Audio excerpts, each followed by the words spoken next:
Bonjour à tous et bienvenue pour ce nouvel épisode de la série Comment créer un jeu RPG donc sur Unity 3D. Et donc aujourd'hui, comme dit dans le dernier épisode, on va faire donc ce qui s'appelle du refactor. Donc en gros, le refactor, qu'est-ce que c'est? C'est en gros refaire son code. Donc en gros, c'est vraiment l'améliorer, faire éviter les répétitions de code, faire que le système est mieux, fonctionne mieux en fait en côté logique, qui prend moins de ressources, etc. et qui soit plus propre, tout simplement. Et donc, du coup, aujourd'hui, on va faire ça. Donc, c'est un épisode un peu entre guillemets chiant, c'est-à-dire qu'en gros, le jeu va ressembler exactement à la même chose à la fin du tuto. Donc, on aura exactement les mêmes interactions. Qu'est-ce qu'on peut faire pour l'instant? On peut bouger, on peut ouvrir le coffre et voilà, ouvrir les coffres, c'est tout. Tout le reste, bah en fait, en gros, ça va vraiment être la même chose. On pourra rien faire de plus à la fin, sauf que le code sera plus propre. Donc, du coup, on va commencer. Je vais utiliser des choses un peu plus complexes, entre guillemets, des outils un peu plus avancés pour refactorer du coup le code. Donc on va ouvrir VS Code. De toute façon, je vais vous montrer, je vais vous expliquer chaque chose. Hop, s'il veut bien. Donc, on va commencer par caractère motor. Donc, qu'est-ce qu'on peut améliorer dans caractère motor? Déjà, comment refactorer? Là, on va vraiment faire un mini tuto, mais plus tard, je ferai un vrai tuto avec comment vraiment refactorer. Je ferai vraiment un exemple bien. Là, c'est pas un bon, enfin, c'est un exemple. C'est pas l'exemple le plus flagrant que j'aurais pu prendre. Parce que on va dire que j'ai pas non plus codé comme du n'importe quoi. J'ai codé un peu dégueulasse, mais pas le plus dégueulasse possible. Enfin bref. Euh, du coup, donc là, on peut voir déjà euh, que ici, les variables membres, ils sont pas rangés. En gros, moi, ce que j'aime bien, c'est les foutre par catégorie. Donc, on veut dire que tout ça, c'est des références, et moi, les références, je les mets en bas. Alors ça, c'est vraiment un truc personnel. Moi, je les mets ici. En gros, les références. Tac. Ça dépend vraiment de vous. Ça, c'est vraiment, vous les rangez où vous voulez, mais moi, j'aime bien trier un peu les trucs. Voilà. Et le CSS field, je le mets toujours en haut. Voilà. Voilà. Déjà, donc là, c'est un peu plus propre. Ici, donc là, on peut rien améliorer pour l'instant. Ici, bon, pareil, en vrai, il n'y a rien à améliorer. Non. Ok, et donc ici, move direction. Bah, en fait, là, on a un if else. Et en gros, ce qu'on peut faire, c'est bah, en fait, jarter ce if else. Parce que le if else, bah, c'est bien, mais ça prend 1, 2, 3, 4, 5, 6, 7, 8 lignes. Et ben, ce if else, on peut le marquer en une ligne. Donc vous voyez que en fait, on vient modifier cette variable result pour ensuite la return. Et ben, ce qu'on va faire, c'est qu'on va faire ce qui s'appelle un ternaire. Donc qu'est-ce que c'est un ternaire? C'est une condition. Si c'est bon, la valeur est égale à ça, sinon c'est égal à une autre valeur. Donc ce qu'on va faire, c'est que, hop, on va faire ici, on va faire donc la condition, point d'interrogation, donc est-ce que ça c'est vrai? Si oui, oui, juste ça, tac. Si oui, on fait ça, sinon, on fait ça, point virgule, et on peut effacer tout ça. Voilà. C'est un peu plus, voilà, un peu plus propre. Ici, bon, on a des if else, des if de partout. Euh, hop, on va juste les mettre. Hop, ouais, voilà. On peut juste enlever ça là, les accolades de partout pour les regrouper. Alors ça, c'est vraiment vous qui voyez parce qu'en soi, c'est pas vraiment de l'optimisation, c'est juste pour les foutre par paquet, ce que j'aime bien faire. Donc là, on bouge le Y. Donc, euh, bah, je les mets ensemble, et quand on bouge le X, je les mets ensemble. Voilà, donc ça c'était pour caractère motor. Il me semble que je n'ai rien à rajouter dans caractère motor. Voilà. Donc on peut passer à un autre script, du coup, qui est caractère info. Hop. Et donc caractère info, tac tac tac. Donc là, bon, on n'a pas besoin. Peut-être ce truc là, mais en soi, pour l'instant, on va pas y toucher.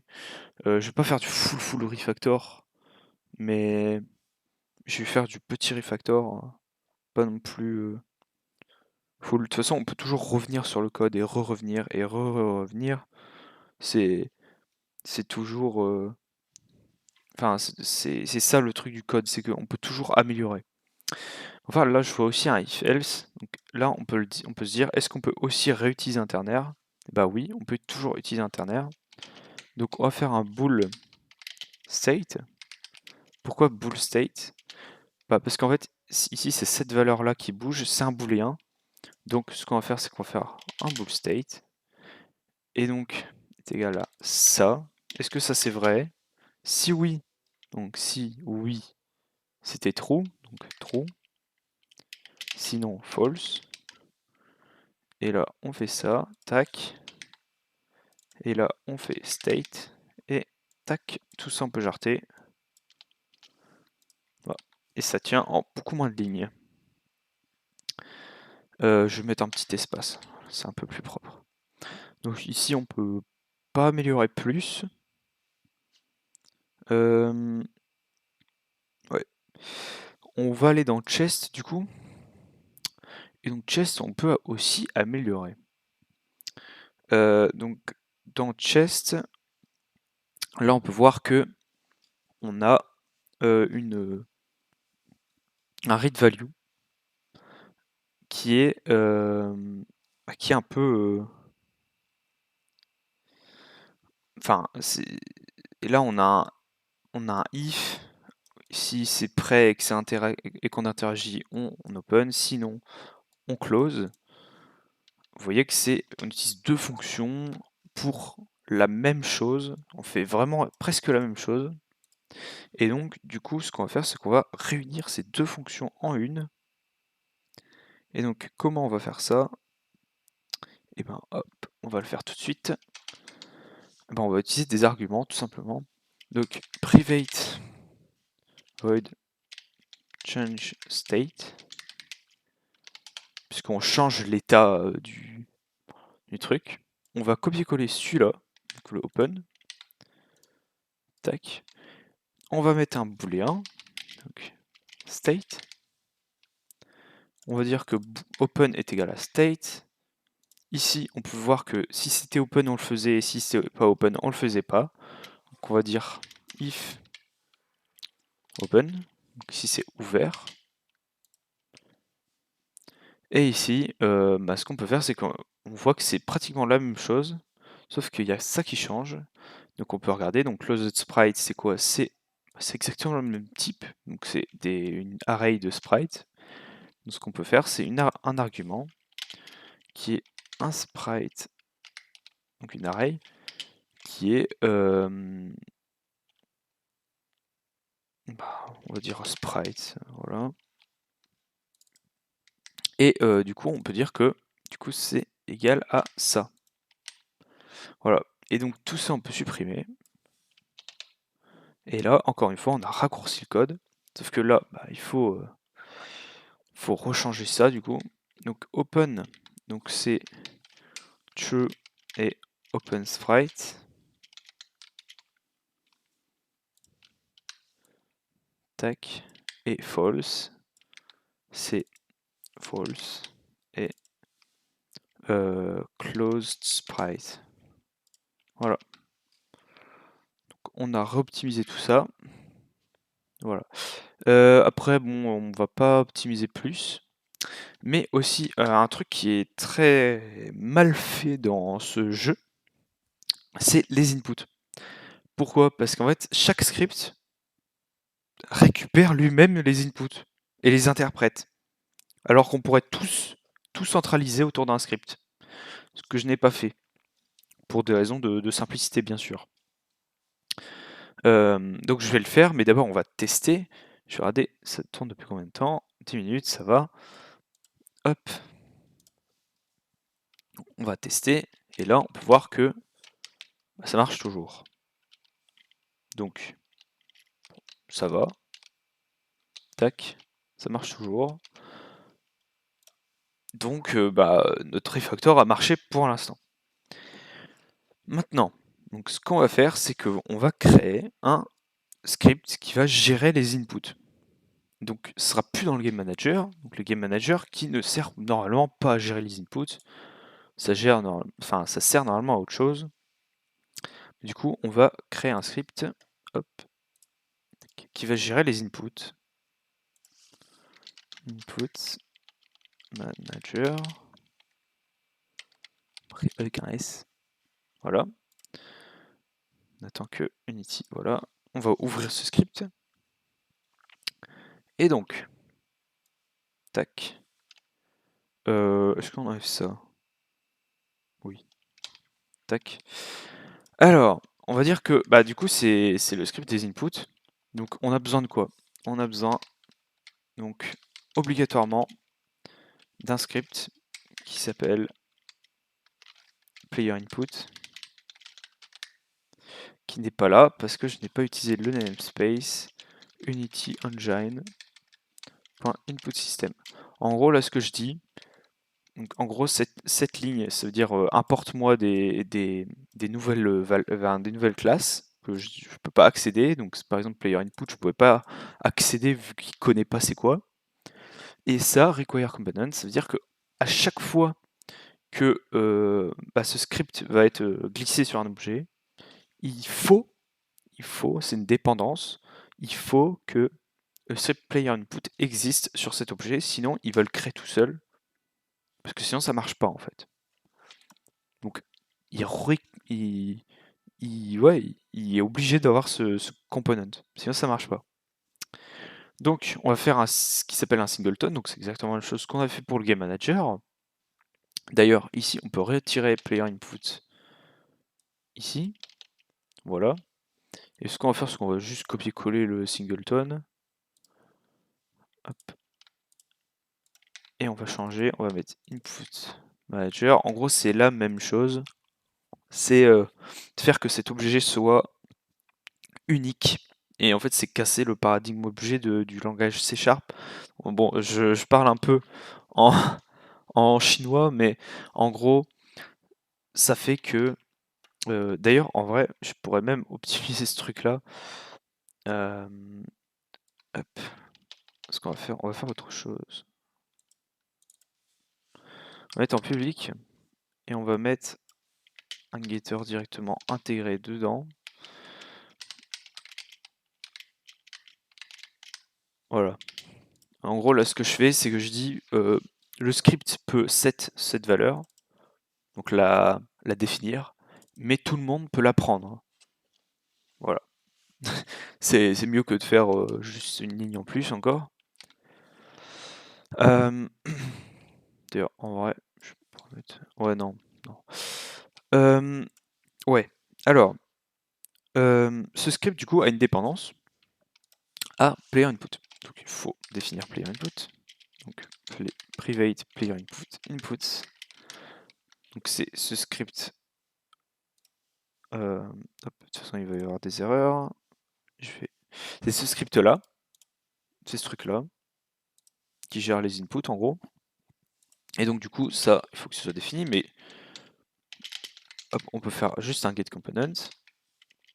Player input. Pas player input. Ah putain, oui. Non, c'est pas player input, c'est. Si, je suis con, si c'est player input, ouais. Excusez-moi. Je m'embrouillais, je croyais que je faisais une référence à mon propre script, mais non, c'est bon. Et pourquoi on peut faire ça et qu'on est sûr que ça va marcher? Parce qu'avec les require component, on est sûr que sur l'objet, il y aura toujours un component player input et du coup on peut le get component tranquille vu qu'on est sûr que il sera toujours là. Du coup, voilà. Donc là, on a quoi comme input? On a l'interaction, qui est un bouton, juste un truc où on clique, et une valeur donc de déplacement. Et donc, ce qu'on peut faire, enfin non, c'est pas ce qu'on peut faire, je suis con. C'est en fait, autant le déplacement, on peut l'avoir à chaque frame, parce qu'on est obligé de l'avoir à chaque frame, parce que voilà, fixed update, on l'utilise tout le temps, donc c'est important de l'avoir à chaque frame. Mais dans chest, ici, je check dans la void update. Donc, qu'est-ce qui se passe? C'est qu'en fait, à chaque frame, je vérifie si on appuie. Sauf que c'est pas vraiment optimisé. Parce que en fait, si chacun fait ça, en fait, ça, par exemple, s'il y a 10 coffres, les 10 coffres vont vérifier à chaque frame si on appuie. Tandis que dans l'input manager, on pourrait juste faire que si on appuie, on envoie un message à tous les autres en mode on appuie. Voilà. Donc c'est pour ça que c'est important de centraliser. Donc en fait on va le faire tout de suite. Donc on va faire on va définir les actions. Donc private player action. Non, c'est input action. Excusez-moi. Action. Et donc là, l'input action, c'est la move action. Et donc, move action, en fait, c'est simple. C'est égal à input.action.find actions. Et là, c'est l'action move.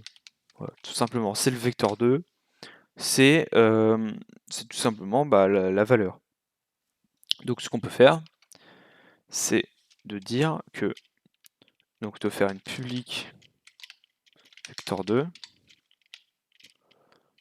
get moving inputs. Tac, et là on return tout simplement move action read value.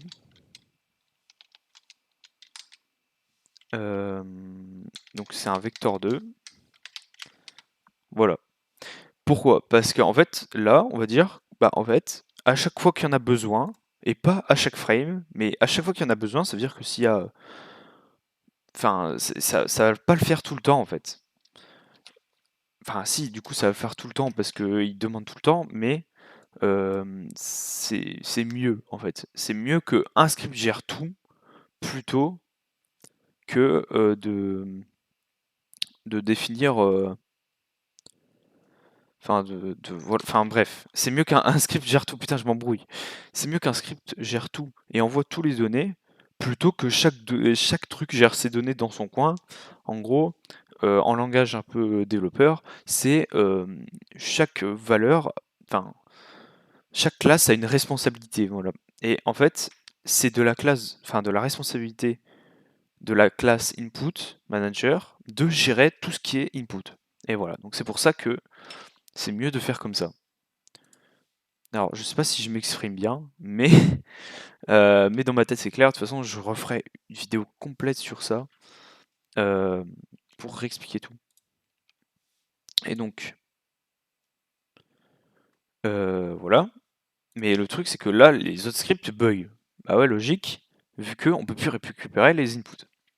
Donc, ce qu'on va faire, c'est qu'au lieu de récupérer des player inputs, on va récupérer une on va récupérer le input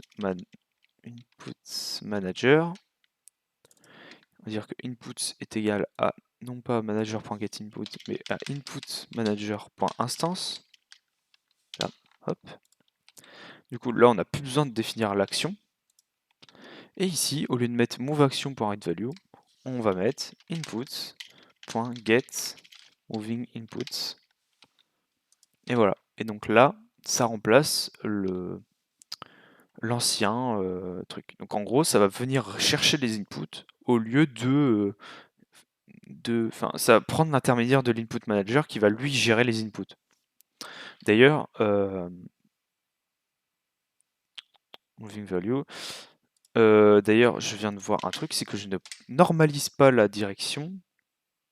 Ah non, oui, non, ça sert à rien de normaliser vu que on peut se déplacer que dans 2 axes. Donc non, c'est bon, on s'en fout. Même si, en vrai, je pourrais le faire, hein. Ouais, on va normaliser. Voilà. De toute façon, ça coûte rien.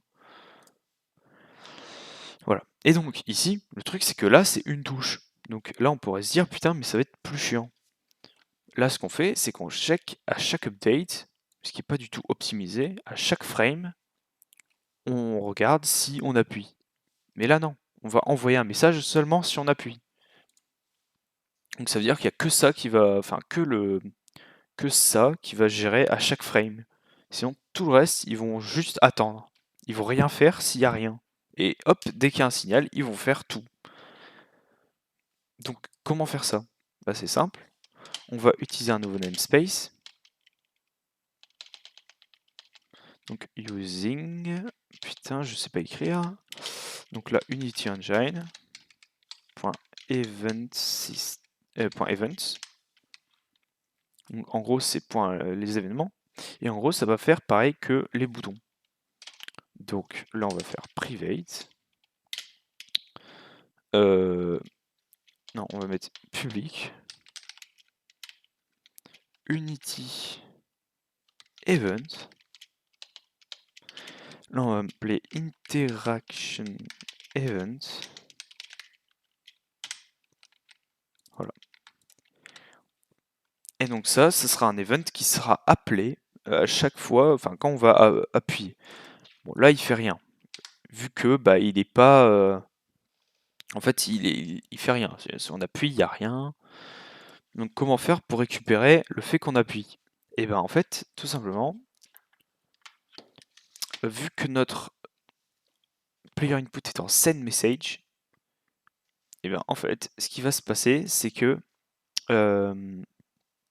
ici, il va envoyer une fonction en fait sur tous les scripts qu'il y a sur le même objet, donc Game Manager et Player Input du coup, qui est pas encore là, mais parce qu'il y a des erreurs et du coup je peux pas le mettre. Pour si on interacte, et bien il va envoyer à tous les objets, il va appeler une fonction onInteract, donc on plus le nom de l'input. Donc ce qu'on peut faire, c'est tout simplement mettre une variable private.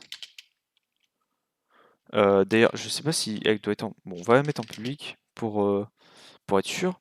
Public void on interact. Tac. Et donc ça sera exécuté quand le truc de l'input system quand l'input system, enfin, on appuiera sur la touche d'interaction. Voilà, tout simplement. Et donc là, on va mettre interaction event.invoke. En gros, faire l'événement. Voilà. Hop. Et ici, du coup, on peut jarter tout ça. On peut enlever ça. Voilà, vous voyez, ça dégage quand même pas mal de choses. Ici, on peut enlever ça. Et en fait, on veut juste créer une public void interact. Tac. Et en fait, dedans, on va faire juste ça. Ici, on enlève la void update et le interact machin truc. Voilà. Et donc ici, on peut jarter le else if. Et voilà. Et donc là, ça permet de plus faire à chaque frame. Ça fera juste quand la void elle sera appelée. Mais là, on a un problème. Donc déjà, là, on n'a plus d'erreur. Mais on a quand même un problème. Parce que, en gros, là, on peut add component. On va le mettre. Input manager. Voilà. Donc là, on a les events. Donc là, on peut mettre interaction event. Hop. Objet. Simple chest. Merde. On peut glisser. Tac. Chest. Interact. Voilà.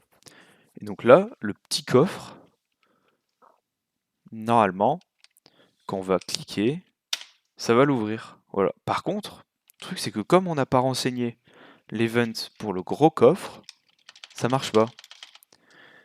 Voilà, donc il faut les placer à la main. Sauf que, en développement, faut jamais faire ça. Faut toujours automatiser. Donc là, on pourrait se dire comment on peut automatiser. Et ben, en fait, c'est tout simple. Vu que je l'ai mis en public, et c'est pour ça que je l'ai mis en public, cet event, c'est pour pouvoir s'inscrire. Donc on va s'inscrire à un event. Donc comment on fait ça? On va dans le script chest. Ici, on va dans void start. Et là, ce qu'on va faire, c'est qu'on va mettre input. Donc on n'a pas besoin de garder le script input, donc on va juste le mettre en variable locale. Input manager point interact. Ah merde, attends. C'était quoi déjà? Interaction event.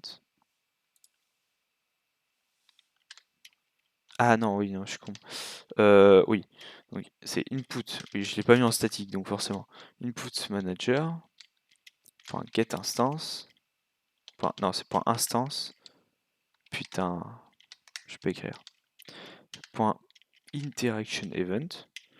Point add listener. Donc c'est en gros, c'est s'inscrire, mettre une fonction qui va être lue lors de la lecture enfin, lors de l'exécution de l'événement. Et donc là, nous on veut que ce soit la fonction interact.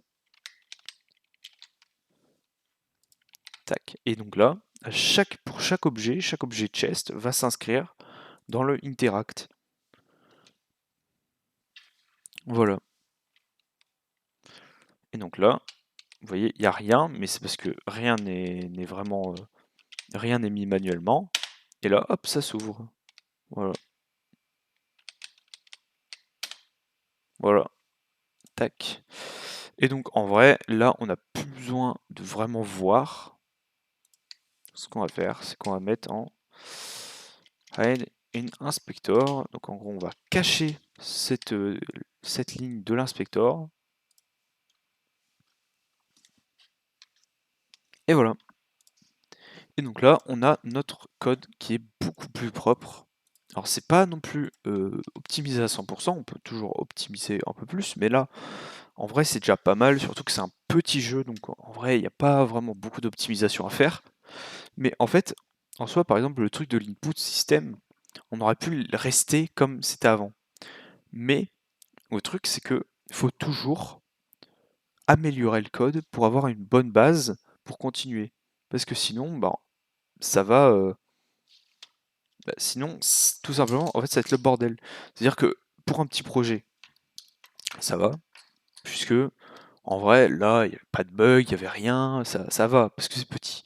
Mais le truc, c'est qu'à chaque fois que vous rajoutez un truc, donc un nouveau système, un nouveau mob, un nouveau truc, n'importe quoi, bah, ce qui va se passer, c'est que vous rajoutez du code sur un truc qui est déjà bancal. Donc à la fin, tout va s'écrouler, ça va être dégueulasse. Donc là, on refait les bases bien. Et du coup, pour ajouter quelque chose, bah, dans l'input système, en fait, c'est très simple, on a juste à s'inscrire et c'est bon. Et c'est beaucoup plus simple. Et pareil pour les autres trucs, ça raccourcit le code et c'est plus lisible. Voilà. Donc j'espère que cette vidéo vous aura plu. Prochain épisode, je sais pas ce qu'on va faire. Euh, Ouais, non, je sais pas ce qu'on va faire. On verra. Peut-être du pixel perfect, je suis pas sûr. On verra. Enfin, non, en vrai, ça va être compliqué parce que du coup, ça pourrait péter quelques trucs. Ouais, bon, bref, on verra. Je vous dis à la prochaine pour un nouvel épisode de cette série ou d'une autre série sur Unity. Et je vous dis à la prochaine, à plus.